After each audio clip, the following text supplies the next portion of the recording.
Are there similarities to the team you faced in training camp every day in practice as far as the aggressiveness of that defensive line? Yeah, very similar. They play very, very hard. They're very quick, like our defensive line is. They're very physical. They've got good edge rushers. They've got good interior players. They're very well coached. They have good scheme.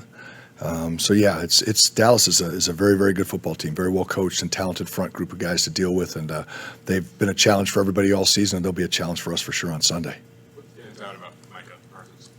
Oh, great athlete. I mean, he's just those guys. There's these guys that when you go to block him, Myles Garrett's another one that comes to mind. Even 90 on their team's the same way, but they're coming at you, and the next thing you know, they make one move and they move further from, like when they go inside, they go from here to way over there a lot faster. They move 2-3 yards at a time. When they just sidestep and swipe you, they're just gone. And some guys do the same move and they kind of go like me. I'd go from right here to right here, and somebody'd still be blocking me. But when it's them, it's bam, and both are there, and you think you have them, and then all of a sudden they're gone. And that's what it is. He's got this great elusiveness. He still has some power with it. What he's really good at too is when he gets into your body, for a guy that isn't a real big and physical player, not that he's overly powerful to push, although he can do it. He's really good when he gets into your body, getting off a block. They don't stay blocked. I'd say that's the biggest thing you can say about all of them. They don't stay blocked. You guys run out the 21 personnel with your 5 main skill guys as you use that. You have a lot of success. I'm wondering, with the amount of guys you kind of can move around and play different positions, what is it like for you guys just designing things and kind of creating offense with those options? Well, I think that Kyle and Bobby Slowick and all the guys that work with the skill players, they do a great job of interchanging people. I'm a little more, maybe with the fullback and the tight ends, I'll have a little bit of input with that. But we don't need too many cooks in the kitchen. We got a lot of guys to use those guys a lot of different ways, and Kyle's outstanding with his creativity in that way. And there's just a lot of different people we can deploy and do different things. I mean, you think about, I just love, and it was a couple years ago when Kyle and Mike came up with this series where Debo's running the sweep, the one that Ray scored a few weeks ago against Washington. And Christian McCaffrey's like a lead blocker. And we did it with Raheem, we did it with Jeff, we took, everybody did it. We had receivers doing it when we'd play the Rams a couple years ago as well, where it's just all these guys, we just have these guys are just football players, Yes, they're a halfback, yes, they're a fullback, yes, they're a receiver, but they're football players, and they all do what football players do. They run, they catch, they block, they do a lot of different things. We're real fortunate in that way. That seems like something that requires a lot of buy-in and teaching, and that's been talked about in the past, that you guys do a really good job of showing on tape why receivers and running backs have to block. What do you enjoy about that process of being able to show guys and then seeing that translate on the field? Oh man, it's when I took the job in Washington in 2010 with Coach Shanahan, on Fridays they said you're in charge of this run meeting that they'd run in Denver for years that Alex Gibbs had run. And it was Alex's chance to kind of make everybody accountable to the running game, from the quarterback to the receivers to the running backs, tight ends, and everybody. And Alex kind of ran the show there. And so it was my turn to do it. And, it took me a while to learn exactly what they wanted me to do. But as we learned to do it, it was so enjoyable to say, hey, a receiver didn't do a good job on this play.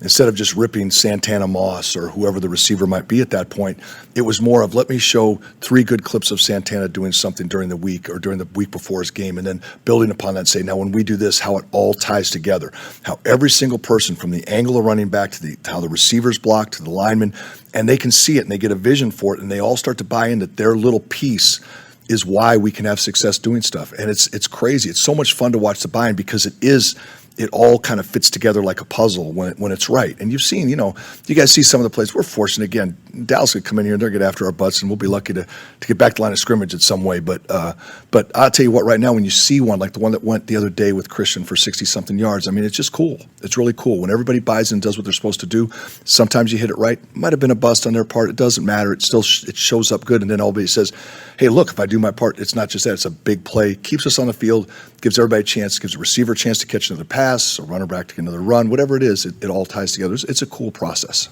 You mentioned that meeting, the run accountability meeting in Washington. Do you have something similar here? Yeah, so what happened was when I was in Washington, they gave it to me, and I put my spin on it. When Kyle went to Cleveland, he took the meeting over. and he's been doing it since then. I think he did it in Cleveland. I think he did it in Atlanta. And he's doing it now. And when I did the meeting too, they'd always come to me and say, "Hey, we love talking about the runs as much as you do, but boy, it'd be really nice if you could tie in how the play action fits with this, or how." And I could, but we're about running the ball. We're about knocking the crap out of people and trying to get yards. So when Kyle took it over, it becomes more of a game plan meeting. Whereas on Fridays he's able to do that. When I worked with Kyle and he was the coordinator, Friday or Saturday night he did more of that meeting with the whole offense because he had the offensive meeting as the offensive coordinator. Now because now he's the head coach. He has other things to do on Saturday nights with the team. He's kind of that moving kick to Fridays. So while it has a run emphasis some weeks, it's more of how the whole tie-in is and how our whole plan and approach is to attacking the team as opposed to just the run game. Some of your players have talked about when players are called out for doing something good, there is some light ribbing and joking and teasing. But when something goes wrong, they come together to really help that person get better. Just what does that say about the chemistry that you guys have built up? Yeah, our guys stick together real good. And we got a good group of guys that hang together pretty tight. We're real fortunate right now, and obviously there's a lot of ribbing when you get called out good. It's you don't want to get called out good too much, and when it is bad, they do rally around each other. It's a good group. I think that as a lot of good teams that you're on, and we're in a good place in our season right now. But guys like working together to help each other get better. They all see the benefit. They've all pulled together to get this far in the season. So at this point, it doesn't benefit anybody to really be working independently or things like that. Everybody at this point just realizes that if we just keep building and working together, we can do something special. How well do you know Dan Quinn, and how difficult is it to go against the Dan Quinn defense? Yeah, we've been going against Dan personally, for a while, and I don't know him personally like Kyle obviously does because he worked with them, but they do a great job. All those guys that came from Pete, the Seattle system, they play hard, they're disciplined, they're in the right gaps, they know defense, they know how to stop offenses, they know what give you problems. They're just very well coached, and then they're fundamentally sound. That's the thing. I go way back to Tony Dungy, Monty Kiffin, those guys all had some tie-in with Pete, and then these guys, Dan Quinn and Gus Bradley and those guys, they all are just so fundamentally sound in what they do. And so they know how to stop the run, they know how to play good fundamentals with it, they know how to give you trouble. Things that we saw Seattle do in the weeks previous and how they did us the first two times, they did it different. So there were adjustments during last week's game, all from the very first snap. It's like, oh, why is Al playing like this week? We thought he was going to be playing like that, and what we set up during the week had to change during the course of the game. And some of it we didn't adjust to very well. And they did a great job of coming up with a different way to try to keep us from doing what we want to do. This one's going to be a little bit more zoomed out, but you've worked with Kyle in multiple spots now.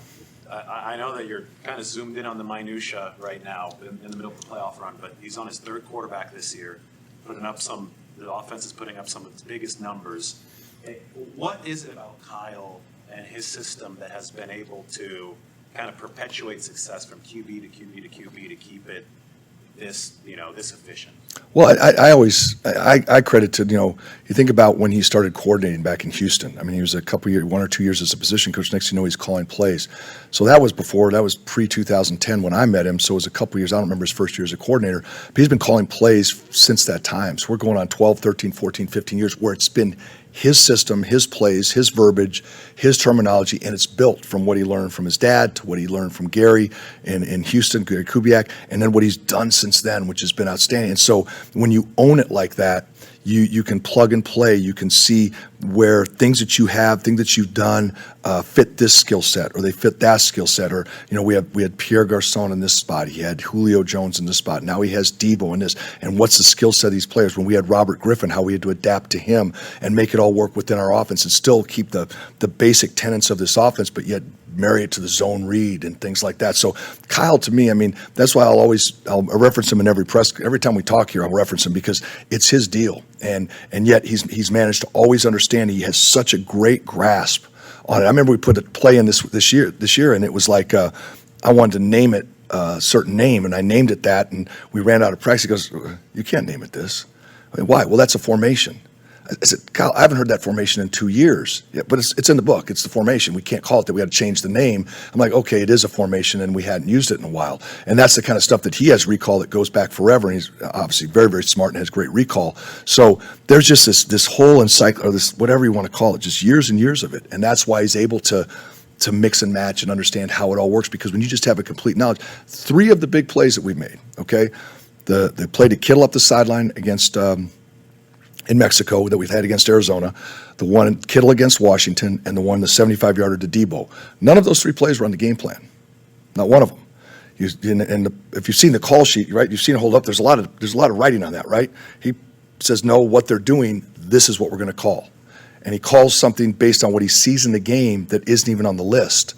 And they're usually big hits and big plays because he just knows what is going to work. And even though we made out a plan for you, like, oh, they're doing this week, so now we go to that.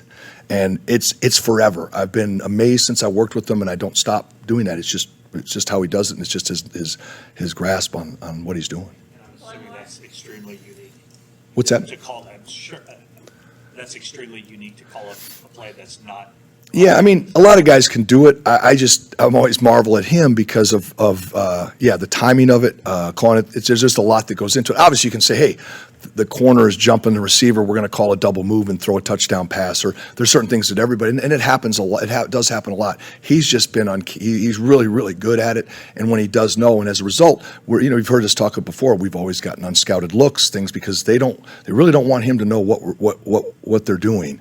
Because if they do, he has a pretty good, grasp on what to go to in his offense and how to do it. So it's a real pleasure for a guy like me to work for him, because when you do that, he has such good direction on how he wants you to go. So whether you're a player, whether you're assistant coach, whoever you are, there's tremendous there's a great leadership or direction as here's what you have to do your job. Here's what I need you to do to make this thing work. Does that encourage you and the other assistants to recommend stuff that's not in the game plan? No, there's not too much of that. He's gonna. You don't have to.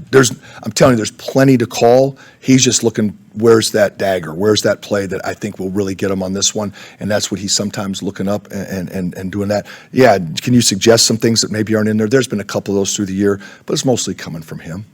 A lot of offensive linemen in this league. What makes Trent Williams different than most, if not all? Well, I remember when we drafted Trent in Washington in 2010, I'd coached Jonathan Ogden, who was a Hall of Fame player, Randall McDaniel was a Hall of Fame player, and a bunch of other Pro Bowl players through the course of my career. I've been real fortunate to work with some guys. And when he said, who do you compare Trent Williams to? I said, nobody. And he said, why is that? I said, well, there's nobody that was 6'4" or 5", whatever he is, 320-something pounds, vertical jump through the dome, ran a 40 like he did, all of the explosive movements that he had. I'd never seen a guy that big. I'd seen guys that were smaller have that explosiveness. I've seen guys that were bigger that were as smooth an athlete as he was. But the combination of strength, power, quickness, explosiveness, and then the thing about him, which I didn't know, was his wealth of knowledge, how he's such a good football mind. So those things all combined, wrapped up, make him into just a really special guy to coach. Thanks, guys.